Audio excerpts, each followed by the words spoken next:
menjadi mualaf karena kagum dengan keajaiban Al-Quran. Liana Yasmin, perjalanannya untuk mendapatkan hidayah, berawal saat masih duduk di bangku SMP. Liana sering ditinggalkan teman-teman sekelasnya pergi ke masjid, membuatnya bertanya-tanya tentang Islam. Saya dulu sekolah di sekolah umum.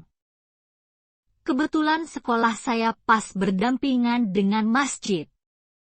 Pas kelas 2 SMP, saya masuk siang. Tapi setelah sampai di kelas, kok teman-teman saya nggak ada. Ternyata mereka sholat di masjid, ujar Liana. Hingga suatu saat, Liana memberanikan diri untuk ikut ke masjid. Dia bertanya kepada salah seorang temannya, apakah boleh dia ikut masuk ke masjid. Akhirnya dia duduk di serambi masjid, sambil mengamati teman-temannya yang sedang sholat. Saya lihat mereka wudhu, lalu sholat. Saya bertanya, kenapa sih kalau mau sholat harus dibasahi semuanya? Kemudian dijelaskan mereka sedang bersuci.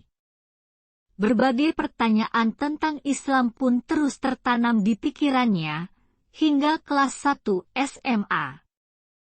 Sampai pada suatu saat, seorang temannya mengatakan kepadanya, bahwa semua agama itu sama saja, mengajarkan kebaikan.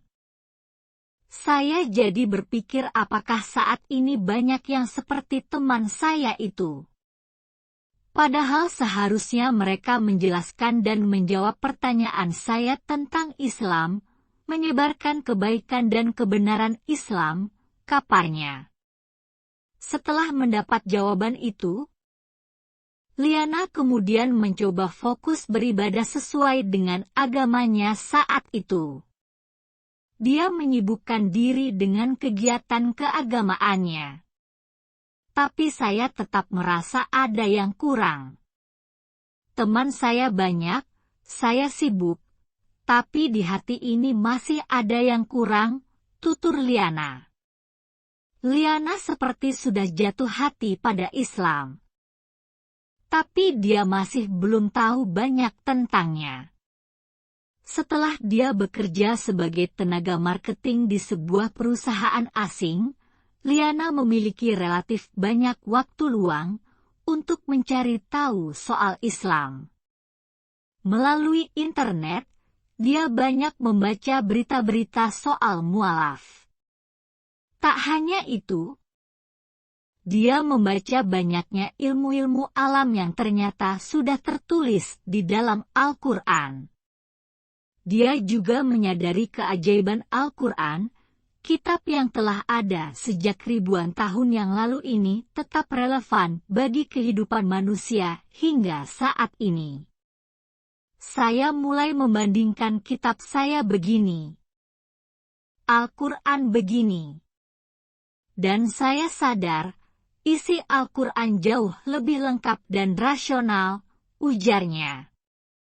Hingga pada akhirnya, dia mengenal seorang pria Muslim bernama Amru, yang menjelaskan isi Al-Quran kepadanya. Keduanya berkomunikasi melalui email. Pada akhirnya Liana mantap mengucapkan syahadat dan memeluk Islam. Dia bersyahadat di rumahnya di Tangerang. Ayah saya terkejut. Tapi alhamdulillah, beliau mengizinkan dan menjadi saksi saya saat bersyahadat, tuturnya.